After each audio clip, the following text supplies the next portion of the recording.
नमस्कार विद्यार्थी मित्रांनो, आमच्या यूट्यूब चॅनलमध्ये तुमचं स्वागत आहे.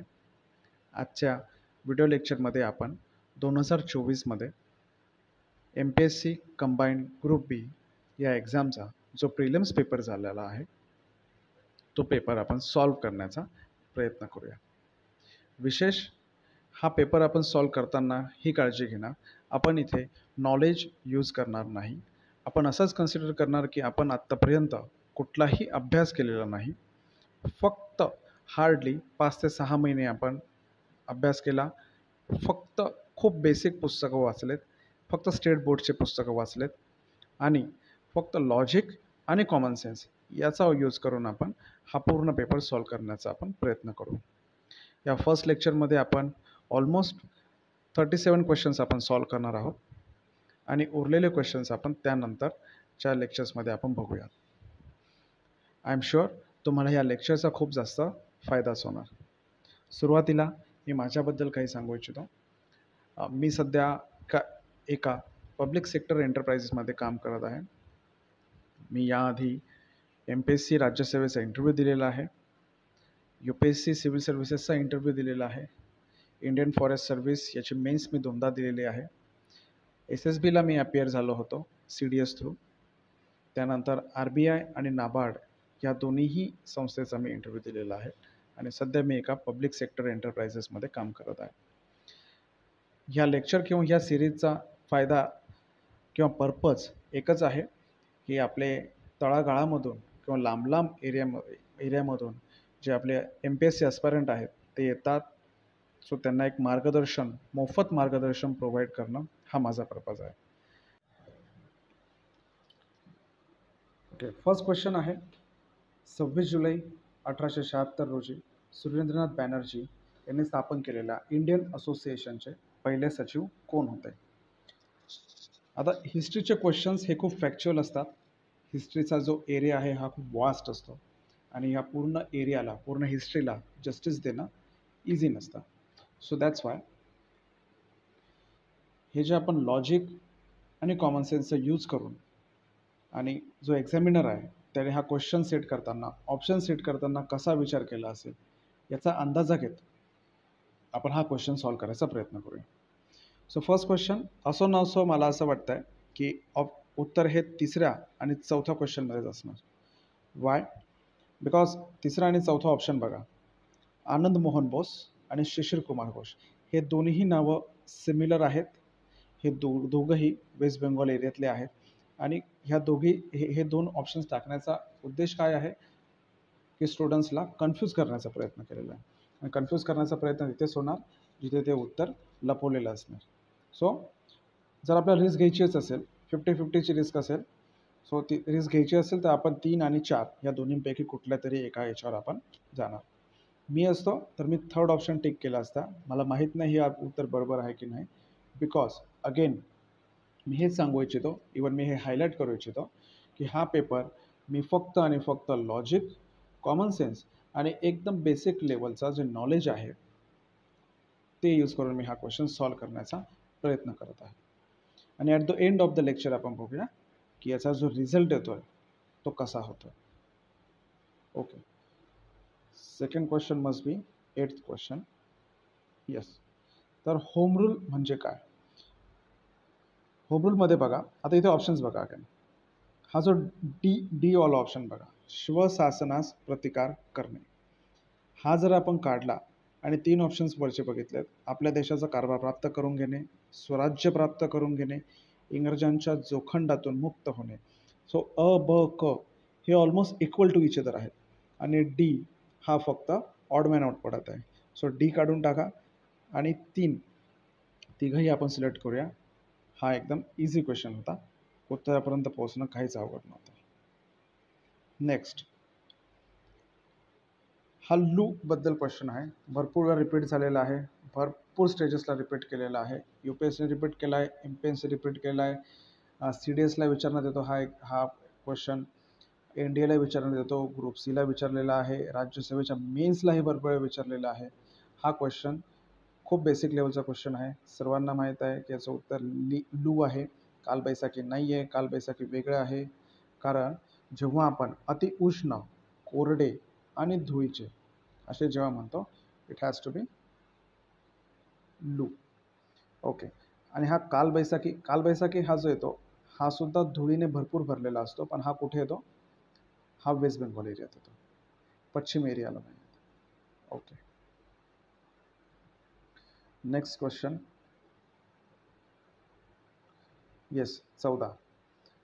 शंभू महादेव ही जी डोंगर रांग आहे ही कुठल्या नद्यांच्या दरम्यान येते? मॅप रिडिंगचा बेसिक क्वेश्चन. हा कुठे येतो? तर भीमा आणि कृष्णाच्या मध्ये येतो. 3rd नंबरचा ऑप्शन आहे. तुम्ही इथे जरा ऑब्झर्व करत चला की मॅक्झिमम कुठल्या नंबरचा ऑप्शन येतो. आपल्याला जर उत्तराला जायचं असेल, जेव्हा आपण 50-50 असो किंवा 30-70 असो, तेव्हा सुद्धा आपल्याला एक अंदाज येतो की आपण कुठल्या ऑप्शनकडे जास्त जायला हवं. ओके. अगेन एक मी इथे हायलाईट करू इच्छितो की जो ब्ल्यू कलरमध्ये हायलाईट केलेले आहेत ते क्वेश्चन्स मी बेसिक नॉलेजने सॉल्व करायचा प्रयत्न करत आहे. सो बेसिक नॉलेजचा अर्थ मला काय एक्सपेक्टेड आहे की हार्डली 5 ते 6 महिन्यांचा अभ्यास आणि बेसिक पुस्तकं वाचलेले आहेत. आणि हे जे येलो कलरचे आहे हे फक्त आणि फक्त लॉजिक आणि कॉमन सेन्स, याच्यासाठी कुठल्याच प्रकारचा नॉलेज मी इथे यूज करत नाही आहे.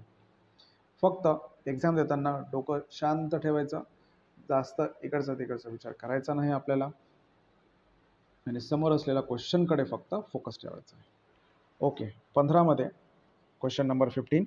स्वामीनाथन ही कुठली तरी कमिटी होती 1970मध्ये. यांनी एक डेफिनेशन दिली ज्याच्यामुळे त्यांनी कोरडवाहू शेती म्हणजे काय आणि कोरडवाहू शेतीशी निगडीत असलेलं सरासरी वार्षिक पर्जन्यमान किती. अगेन ऑप्शन बघा. फर्स्ट ऑप्शन काय आहे? More than 100 but less than 120. ठीक आहे. B less than 30. C more than 200. D less than 100 but more than 40. नाव सी ऑप्शन तर इमिजिएटली इलिमिनेट करणार. का? कारण ही कोरडवाहू शेती आहे. सो 200 सेंटीमीटरपेक्षा जास्त नॉट ॲट ऑल. सो चौथा ऑप्शन केला. आता उरत आहे ए बी आणि सी, सॉरी ए बी आणि डी. नाव आता बघा, ए आपण एलिमिनेट करू शकत आहे का? मोर than 100 but less than 120 centimetre म्हणजे 115 किंवा 119 सेंटीमीटर जरी असेल तरी त्याला आपल्याला कोरडवाहू शेती म्हणावं लागेल. एक बेसिक कॉमन सेन्स आपल्याला माहिती आहे, एवढं जर पाणी एखाद्या ठिकाणी भेटत असेल त्याला आपण कोरडवाहू शेती म्हणणार नाहीत. तिथे आपण काही प्रमाणामध्ये ऊस पण आपण तिथं ते सुधारित बियाणं यूज करून आपण घेऊ शकतो. ओके. ए आपण एलिमिनेट केला. मग पहिला ऑप्शन गेला, दुसरा गेला, चौथा तर आधीचा पण काढलेला आहे सी. ओके. सी आपण टिक करायला काहीच हरकत नाही. मला समजत आहे की जेव्हा आपण हे सी ऑप्शनवर जेव्हा आपण गोळा करणार तेव्हा मनामध्ये धाकधूक असू शकते, बट तुम्ही तुमच्या मेहनतीवर विश्वास ठेवा आणि तुमच्या कॉमन सेन्सवर विश्वास ठेवा. ह्या परीक्षेमध्ये किंवा ह्या स्पर्धा परीक्षेच्या जगामध्ये कॉमन सेन्स आणि लॉजिक या सर्वांवर जर तुम्ही विश्वास ठेवला, भरपूर गोष्टी आपल्या सॉल्व्ह होतात. मनामध्ये भीती बाळगू नका आणि तुमच्या मेहनतीवर विश्वास ठेवा, तुमच्या एक्सपिरियन्सवर विश्वास ठेवा, तुम्ही करत असलेल्या कष्टांवर विश्वास ठेवा, गोष्टी होणार. नेक्स्ट क्वेश्चन 16 मध्ये बघा, भारतीय जनगणनेनुसार खालीलपैकी कोणती वस्ती नागरी वस्ती म्हणून ओळखली जाते. आता पहिल्यांदा ती महानगरपालिका किंवा नगरपालिका असणे, 5,000 पेक्षा जास्त लोकसंख्या असणे, 50% लोक बिगर शेती व्यवसाय करणारे असावेत आणि लोकसंख्येची घनता दर चौरस किलोमीटरला 400 पेक्षा जास्त असायला हवी. मी जर हे उत्तर दिलं असतं, थोडंफार जे मी काही वाचलेलं असणार त्या बेसिसवर मी 4 उत्तर दिलेलं असतं. आय एम नॉट शुअर हे उत्तर बरोबर आहे की नाही, पण मी सगळे ऑप्शन सोबत घेऊन गेलो असतो कारण इथे कुठलाही ऑप्शन मला एलिमिनेट करावं वाटत नाही. आता ब, क आणि ड इथे काही आयोगाने इथे काही फॅक्ट्स टाकलेले आहेत, 5,000, 50% आणि 400. पण जेवढं काही, आता हा क्वेश्चन अगेन रिपीटेड आहे, MPSC राज्यसेवेच्या मेन्सलाही विचारलेले गेलेले क्वेश्चन्स आहेत आणि कंबाईनच्या मेन्सलाही हा क्वेश्चन रिपीट झालेला आहे. एनिवेज, तरीही आपण काय करणार, मी काय केलं असतं ह्या क्वेश्चनसाठी, मी ऑल ऑप्शन्स आर राईट हे घेऊन मी 4 वर घेऊन पुढे गेलो असतो. ओके. नेक्स्ट 18. अगेन हा क्वेश्चन आपला बेसिक नॉलेजचा क्वेश्चन आहे. सर्वांना माहीत आहे जांभी मृदा किंवा लॅटरायटिक सॉईल ही आपल्याला कुठे सापडते, जर जिथे जास्त पर्जन्यमान खूप जास्त आहे. ओके, ॲन्युअल रेनफॉल खूप जास्त आहे, असा एरिया जिथे पाऊसही खूप जास्त पडत आहे आणि हीटसुद्धा जास्त आहे. सो दॅट माती ती खूप जास्त ओलीही होते आणि खूप जास्त कोरडी पण होते. सो ती जी माती आहे ती विटासारखी होते. आपण त्या मातीचा वीट म्हणून यूज करू शकतो. अशा ठिकाणी काजू, फणस हे खूप जास्त चांगल्या प्रकारे त्यांचं उत्पन्न होतं. एनिवेज, हे काहीच माहीत नाही आपल्याला. फक्त बेसिक नॉलेजनुसार एवढं माहीत आहे, जांभी मृदा किंवा लॅटरायटिक सॉईल अशा ठिकाणी होते की जिथे पाऊस जास्त असायला हवा. आता ऑप्शनपैकी असा एकच ठिकाण आहे जिथे पाऊस खूप जास्त आहे, तो आहे कोकण प्रदेश. पूर्व विदर्भ नाही, महाराष्ट्र पठार म्हणजे डेक्कन एरिया नाही, मराठवाडा वगैरे एरिया ना त्याच्यामध्ये. त्यानंतर सह्याद्रीचा पूर्व भाग, हा तर रेन शॅडो एरिया येणार ना, इथे जास्त पाऊस नाही येणार आहे. अगेन रेन शॅडो एरिया म्हणजे काय माहीत नाही, फरक पडत नाही. फक्त हे माहिती आहे आपल्याला, कोकणात पाऊस पडतो आणि जांभी मृदेसाठी भरपूर पाऊस लागतो. ओके, सो हा 18वा क्वेश्चन आपला इमिजिएटली सॉल्व्ह होतो, कारण जांभी मृदा आणि एक हे एकच कॉम्बिनेशन आहे. चला पुढे जाऊया. हां, सो अग्निजन्य खडकात लोहे सोने लोह सोने तांबे आढळते. हा ठीक आहे ना. 1 ग्राम अग्निजन्य खडकामध्ये जरी सापडलं तरी पण याला चुकीचं ठरवणं खूप अवघड जाईल MPSC आयोगाला. दुसरं बघा, स्तरित खडकात म्हणजे सेडिमेंटरी रॉकमध्ये चुनखडक आणि जिप्सम सारखी खनिजे आढळतात. अगेन 0.0001 ग्रॅम जरी चुनखडक आणि जिप्सम सापडलं तरी आयोगाला हा क्वेश्चन चुकीचा ठरवणं खूप अवघड जाणार. तिसरं बघूया, रूपांतरित खडकात अर्भक गार्नेट सारखी खनिजे आढळत नाही. जसं मी वर सांगितलं, आढळत नाही. आढळलं तर तुम्ही काय करणार आहात, त्याला कसं काय तुम्ही बरोबर आहे किंवा चूक आहे तुम्ही. महाराष्ट्र एवढा मोठा आहे, महाराष्ट्र असू द्या, हा क्वेश्चन काय फक्त महाराष्ट्र संदर्भात नाही आहे. महाराष्ट्र आहे, इंडिया आहे, पूर्ण जग आहे आपलं. तिथलं कुठेही जरी हे सापडलं तरी हा क्वेश्चन त्यांना चुकीचा ठरवणं किती अवघड जाणार आहे. सो दॅट्स व्हाय सीला आपण एलिमिनेट करणार. आणि अगेन 19चं काय उत्तर येत आहे, 3 उत्तर येत आहे. तिथे आपण जाऊन पुढे जाणार. एक अजून एक ट्रिक आहे, पण ही थोडी रिस्की मला वाटते, पण माझं सांगण्याचं काम आहे. तुम्ही एक मोर ऑर लेस बघा की आपण जे ऑप्शन्स कुठल्या नंबरच्या ऑप्शन्सकडे आपण जास्त वेळात जात आहोत. ओके, माझा वरवरचा एक अंदाजा असा मला वाटतो की आपण 3 नंबरकडे जास्त वेळा जात आहोत. So reading in between the lines हे सुद्धा कधी कधी महत्त्वाचं असतं. पण तुम्ही सध्या ह्या गोष्टीचा काहीच विचार करू नका. Just follow our logic and common sense. So याच्या आधी आपण 19वा क्वेश्चन बघितला, 18वा आपण बघितला, लॅटरायटिक सॉईल भरपूर पाऊस. 19 बघितला की असे युनिव्हर्सल फॅक्ट्स ज्यांना डिनाय करणं खूप अवघड जाणार आहे त्यांना, हो ना, तर अशा गोष्टींना आपण कॉमन सेन्सरित्याने आपण बाजूला काढू शकतो. 21 हा इकॉनॉमीच्या संदर्भात आहे. बघा, भारतीय रहिवाशांसाठी, रहिवाशी सिटीजन नाही, फरक नाही पडत त्या गोष्टीमुळे. तसे खालीलपैकी कोणती परवानगी असलेले विदेश चलन व्यवहार इलेक्ट्रॉनिक पद्धतीने पार पाडण्यासाठीचे अधिकृत व्यासपीठ नाही विचारलेलं आहे. ओके, आणि कशासाठी विदेशी चलन व्यवहार.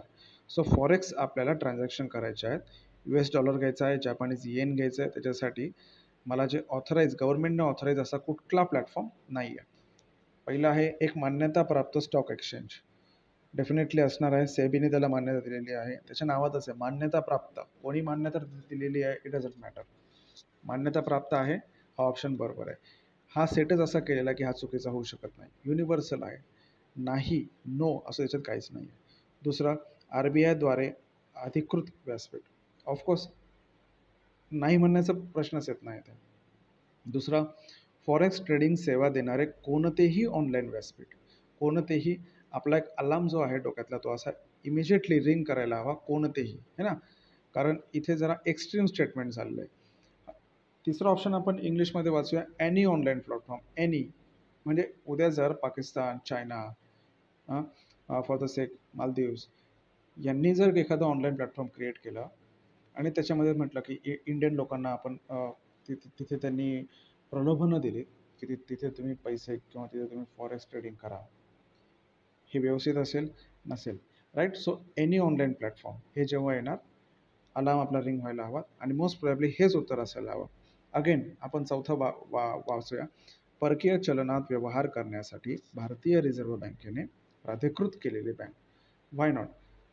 RBIने SBI, ICICI, HDFC बँक अशा कितीतरी बँकांना परमिशन दिलेली असणारच आहे, हो की नाही? एनिवेज, सो 21चं उत्तर आहे 3. जास्त विचार करण्याची गरज पडत नाही आहे. 22, एक एक गोष्ट मी इथे क्लॅरिफाय करू इच्छितो. प्रोबॅबली मी जास्त फास्ट जात असेल किंवा जास्त स्लो जात असेल, तर आय एम रिअली सॉरी. मी प्रयत्न करत आहे स्लो जाण्याचा. ज्यांना फास्ट हवं असेल त्यांनी कृपया स्पीड वाढवून घ्यावा व्हिडिओचा, आणि आपल्याला सर्वांनाच घेऊन सोबत जायचं आहे, म्हणून मी काही थोडं ओव्हर एक्सप्लेन करण्याकडे माझा कल जास्त आहे. तुम्ही थोडंसं स्किप करू शकतात. मी रेकमेंड करेल स्किप करू नका. असं असू शकतं एखादी गोष्ट राहून जाणार, ओके. पण आपल्या सर्वांना सोबत घेऊन जायचं आहे, दॅट्स वाय मी थोडा स्लो आणि ओव्हर एक्सप्लेनेशन याच्याकडे माझा जास्त कल आहे. एनिवेज, सो 22मध्ये बघा, एक कुठली तरी संस्था आहे, त्याचे ऑब्जेक्टिव्स विचारलेले आहेत. संस्था कुठली आहेत हे इंग्लिशमध्ये वाचलेलं थोडं सोपं पडेल. National agricultural cooperative marketing federation of India. बघा, एक तर हे नॅशनल आहे, त्यानंतर हे ॲग्रिकल्चरशी रिलेटेड आहे, त्यानंतर कोऑपरेटिव्ह म्हणजे सहकारी चळवळ असणार, मार्केटिंग गोष्टी विकायच्या आहेत आपल्याला, फेडरेशन आहे म्हणजे एखादी संस्था आहे. आता काय काय आहेत बघा. सगळ्यात पहिल्यांदा credit distribution, okay. To promote rural industrialisation म्हणजे ग्रामीण औद्योगिकीकरण करायचं आहे. नाही, आपण औद्योगिकीकरण अर्बन एरियाचं करतो, ग्रामीण एरियाचं नाही. एनिवेज, हा क्वेश्चन रिपीटेड आहे, पण मी असंच कन्सिडर करतो तुम्ही क्वेश्चन्स पेपर वाचलेले नाही आहेत, तुमच्याकडे ते नॉलेज नाही आहे, तुमच्याकडे फक्त लॉजिक आहे. आपल्याला माहिती आहे रुरल एरियाला आपल्याला इंडस्ट्रियलाइज करायचं नाही आहे, अर्बन एरियाला इंडस्ट्रियलाइज करण्याची गरज आहे, है ना. कारण इंडस्ट्रियलाइज्ड एरिया ही रूरल एरियाची डेफिनेशन नसतेच. रूरल एरियाची डेफिनेशन असते प्रायमरी शेतीप्रधान एरिया असतो हा, हो का. हो. सो बीमध्ये बघा, आपण 1 इलिमिनेट होणार, 4 इलिमिनेट होणार, उरतो A, D आणि C. सो आपण C बघून घेऊया. कृषी मालाचे सहकारी तत्वावर विपणन करण्यास प्रोत्साहन करणे.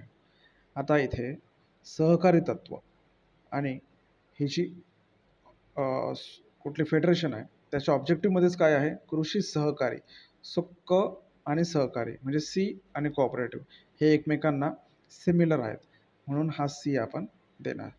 आणि हा डी बघा, किती वाह्यात ऑप्शन आहे. To sell agricultural produce in cheaper cost. शेतकऱ्याचं नुकसान करायचं आहे आधीच. It is not economical condition फार्मर्सची चांगली नाही आहे, त्यात आपण चीपर कॉस्टला विकणार आहे का? आणि हा असा निगेटिव्ह कुठला ऑब्जेक्टिव्ह असू शकतो का?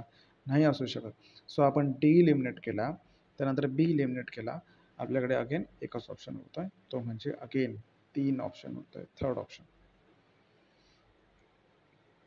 नेक्स्ट 23rd क्वेश्चन आहे, खालीलपैकी कोणते विधान बरोबर आहे? ओके, बरोबर आहे, चुकीचे विचारलेलं नाही त्यांनी, बरोबर विचारलेलं आहे. खूपच सोपा क्वेश्चन आहे. बघा याच्यामध्ये इंडियन बजेट 112 आर्टिकल 112 अंतर्गत आपण इंडियन बजेट बघतो. तो इंडियन बजेटमध्ये कुठली गोष्ट येते?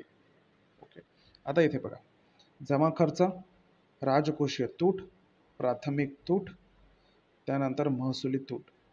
याच्यातली अशी कुठली गोष्ट आहे जी फायनान्स, हां, याच्यातली अशी कुठली गोष्ट आहे जी फायनान्शियल रिलेटेड नाही आहे? सगळ्या गोष्टी फायनान्शियल रिलेटेड आहेत. आणि इंडियन बजेट हे काय असतं? It is a annual financial document or annual financial statement. याचा अर्थ असा एखादा तरी ऑप्शन आहे का जो आपण इलिमिनेट करू शकतो? नाही, हो ना. सो इंडियन बजेट हा पूर्ण भारताच्या फायनान्शियल रिलेटेड आहेत, आणि ह्याच्या चारही टर्म्स आहेत त्याही फायनान्शियल रिलेटेड आहेत. मग असं आपण म्हणूच शकत नाही की ही गोष्ट इंडियन बजेटमध्ये येणार नाही. एखादा शब्द जरी असेल, एखादा शब्द पूर्ण बजेटमध्ये कुठल्या तरी कोपऱ्यामध्ये हा जर असेल की प्राथमिक तूट, असा एखादा जरी शब्द असेल पूर्ण इंडियन बजेटमध्ये, तरी हा ऑप्शन चुकीचा ठरवणं आयोगाला खूप अवघड जाणार. म्हणून अगेन 23चं उत्तर आपण काय देणार? मग 4 उत्तर द्यायला हवं आपण. कारण याच्यामधून इलिमिनेट करण्यासारखं काहीच नाही आहे. लॉजिक फक्त बघा तुम्ही, फक्त कॉमन सेन्सचा वापर करा. नेक्स्ट आहे 24. हे कॉमन सेन्सचा यूज करून सॉल्व करायला हवं. आता इथे काय आहे की औद्योगिक सॉरी का त्रास ओके. सो कोणते विधान औद्योगिक कामगारांसाठीच्या ग्राहक किंमत निर्देशका बद्दल खरे आहे? ओके. कोणते विधान आहे? फर्स्ट आहे, हे भारतातील सर्व कामगारांना लागू होते. मग त्यांचे कार्यक्षेत्र कोणतेही असो. अगेन कोणतेही आलेलं आहे, एक्स्ट्रीम वर्ड आहे, अलार्म क्लिक व्हायला हवा. मोस्ट प्रोबेबली मी ज्याच्यामध्ये आहे ते इलिमिनेट करणार. 1 गेलं आणि 4 गेलं. ओके. देन केवळ किमान वेतन निश्चित करण्यासाठी हे वापरले जाते. केवळ बरं ठीक आहे, असू शकतं. पण मग बी उरतच नाही आहे, हो ना. ब नाही आहे आपल्याकडे, 2 आणि 3च आहेत. ठीक आहे. सो क आणि ड मध्येच आपलं उत्तर असणार आहे. हे वस्तू आणि सेवांच्या एक निश्चित बास्केटवर आधारित आहे जे कधीही बदलत नाही. How is it possible? 1990 मध्ये जी बास्केट होती तीच तुम्ही 2050 मध्ये तीच बास्केट ठेवणार आहात का? हं? सुरुवातीला असं असं पूर्वी असं समजायचं की मोबाईल ही बेसिक नीड नाही आहे. आज किंवा अजून 10 वर्षानंतर मोबाईल ही बेसिक नीड होणार. बिकॉज कितीतरी फॅसिलिटीज ह्या मोबाईलवर आहेत. इव्हन आपली पूर्ण बँकिंग इंडस्ट्री मोबाईलवर आता आपण डिजिटली आपण त्याच्यावर उभी करत आहोत. ओके नाही. सो जी फिक्स बास्केट आहे ही ती कधीच चेंज होत नाही, असं होऊच शकत नाही. मग क गेलं, उरला काय? ड. याचं शॉर्ट उत्तर 24 असणार आहे. 25. एकदम बेसिक लेवलचं नॉलेज, फक्त बेसिक लेवलचं नॉलेज की विच ऑफ द फॉलोविंग खालीलपैकी कोणते मध्यवर्ती बँकेच्या गुणात्मक पत नियंत्रणाचे साधन नाही? यावर जास्त बोलण्यात अर्थ नाही आहे, कारण हे फक्त आणि फक्त नॉलेजची गोष्ट आहे. याच्यामध्ये काय आहे? ओपन मार्केट ऑपरेशन्स किंवा खुल्या बाजारातील व्यवहार. इथे क्वांटिटेटिव्ह आणि क्वालिटेटिव्ह असतात. हे आपण तुम्हाला जर हवं असेल तर प्लीज कमेंटमध्ये सांगा. या गोष्टी आपण इकॉनॉमीचे जे बेसिक टर्म्स आहेत ते आपण इथे कव्हर करू. क्वालिटेटिव्ह आणि क्वांटिटेटिव्हमध्ये असतात CRR, SLR, MSF, LAF आणि ओपन मार्केट ऑपरेशन्स. आणि जे क्वालिटेटिव्ह असतात तिथे असतात persuasion, moral persuasion etcetera etcetera. असू द्या. सो 25 हा एकदम बेसिक लेवलचं नॉलेज. ओपन मार्केट ऑपरेशन्स थोडा फॅक्च्युअल होणार हा, पण माझ्या अंदाजे हा क्वेश्चन सॉल्व करता यायला हवा ज्याने ॲटलिस्ट 6 महिने अभ्यास केलेला आहे. कारण तुम्ही मृणाल जरी बघितला इकॉनॉमीसाठी, हार्डली दुसऱ्या किंवा तिसऱ्याच लेक्चरमध्ये मृणाल सर या गोष्टीवर ते बोलतात. आणि हार्डली सुरुवातीचे 4-5 लेक्चर्स तर आपण नक्कीच रिपीट करून बघायला हवेत, सो दॅट ते आपल्या मेमरीमध्ये जाते. सो 25 अगेन नॉलेजने आपण एकदम बेसिक लेवलच्या नॉलेजने आपण ते सॉल्व करू शकतो. 26 नंबरचा क्वेश्चन बघा. भारतीय हस्तोद्योग विकास महामंडळाची स्थापना 1998 साली करण्यात आली. ओके, केली असेल.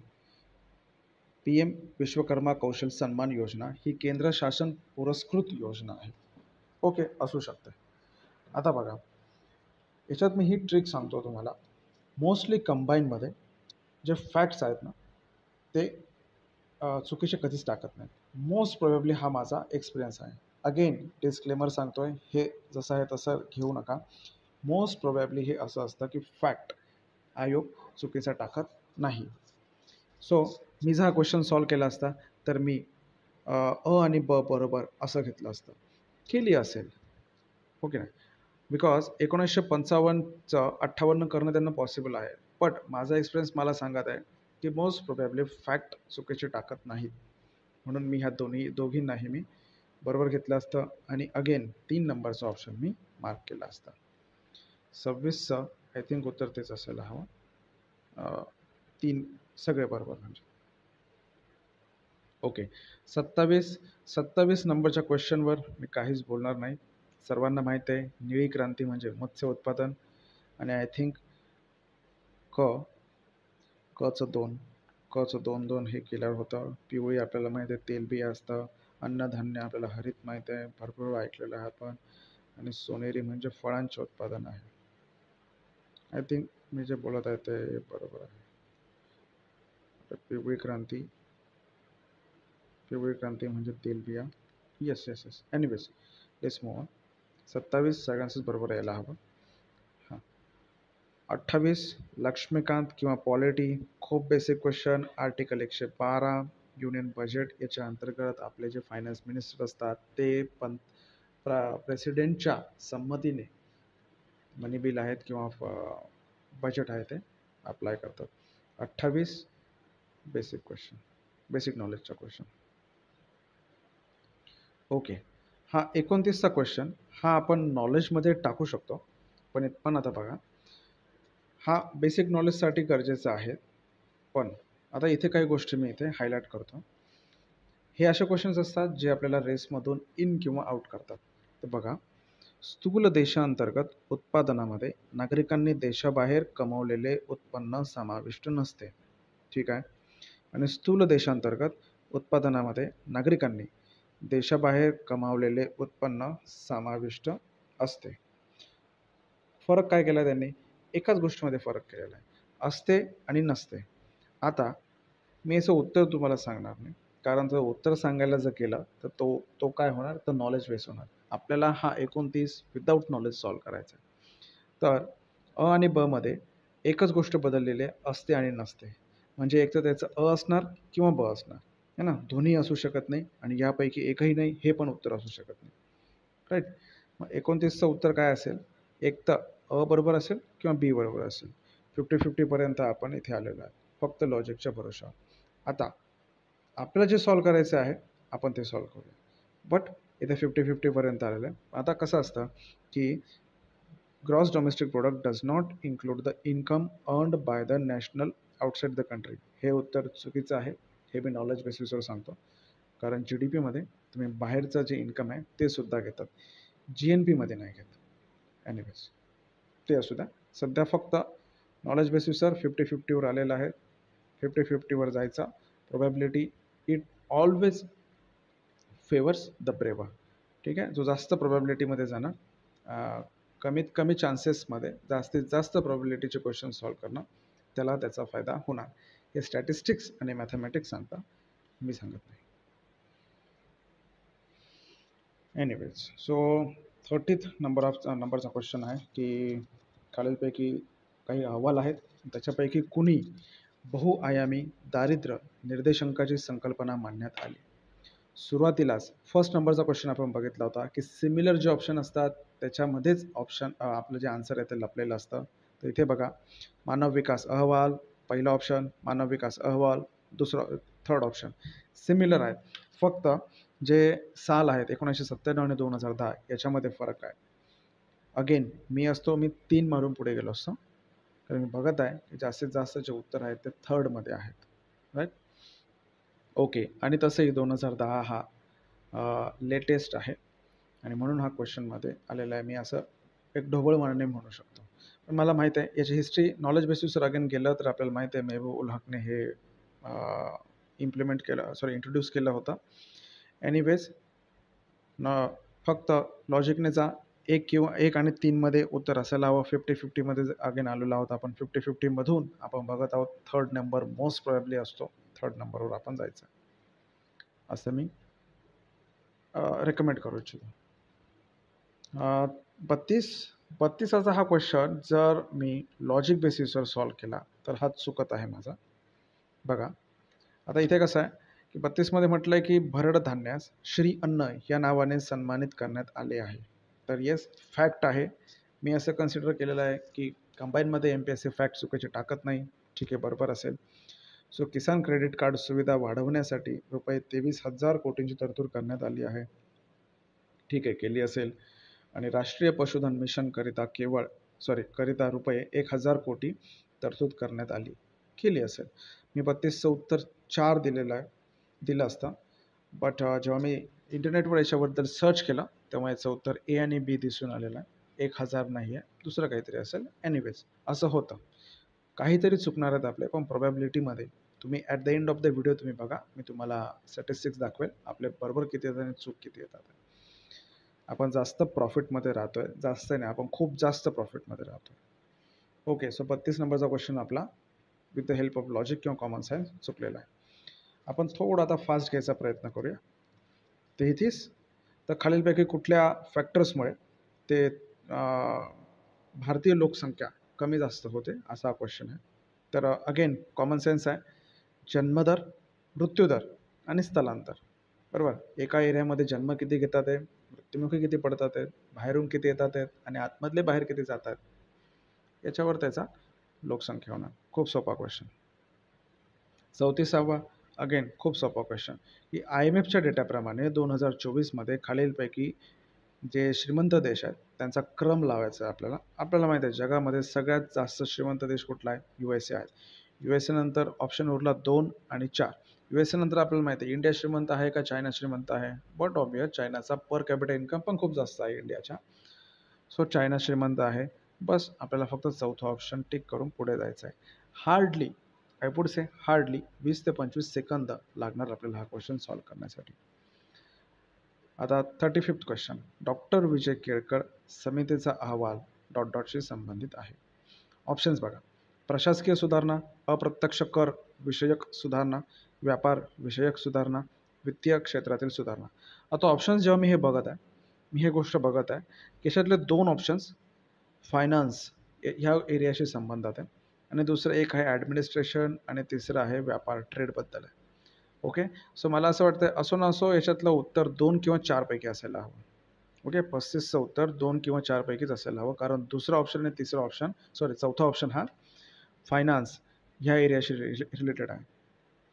सो 50-50 पर्यंत जाणार आणि 2 किंवा 4 पैकी उत्तर देणार. एनिवेज इनडायरेक्ट टॅक्स रिफॉर्मबद्दल विजय केरकर सांगतात. इंडियामध्ये सध्या डायरेक्ट टॅक्स आणि इनडायरेक्ट टॅक्समध्ये रिफॉर्म्स करणं गरजेचं आहे आणि त्याच्यावर भरपूर कमिटीज येत असतात. अगेन नॉलेजचा पार्ट असू द्या. 2 आणि 4 पर्यंत 50-50 पर्यंत आपण येत आहेत. तिथून पुढे आपलं नशीब आपण तिथे टिक करून पुढे जायचं आहे.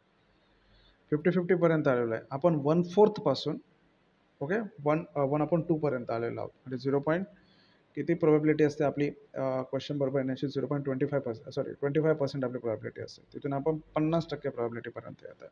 We will be in profit, I assure you that. Okay. 36 तर BN गोस्वामी खालीलपैकी कोणत्या क्षेत्राशी संबंधित होते. अगेन पहिला आणि तिसरा ऑप्शन बघा. इतिहास. मग आता प्रश्न आहे कला इतिहास का जागतिक इतिहास. ओके. सो अगेन मी याच्यामध्ये जागतिक इतिहासकडे गेलो असतो, कारण मी तिसरा ऑप्शन मारण्याकडे माझा जास्त कल आहे. तुमचा जो कल आहे तो तुम्ही तिथे डिसाईड करायचा आहे. मी वर्ल्ड हिस्ट्रीकडे गेलो असतो, पण अनफॉर्च्युनेटली हे ऑप्शन हे उत्तर माझं चुकत होतं. याचं बरोबर उत्तर आहे आर्ट हिस्ट्री. एनिवेज मी माझी स्ट्रॅटेजी सोडणार नाही. मी थर्ड ऑप्शनच मार्क करणार. जर तुम्हाला माहिती असेल तर आर्ट हिस्ट्रीचा. अदरवाईज 1 आणि 3 इथपर्यंत मी तुम्हाला आणून ठेवलेलं आहे. इथून पुढे तुम्ही तुमचा जे काही तुमच्याकडे ॲक्युमुलेटेड नॉलेज असेल आणि जे काही तुमचं त्यावेळेचं नशीब असेल त्याचा उपयोग करून टिक करा आणि पुढे जा. स्किप करू नका.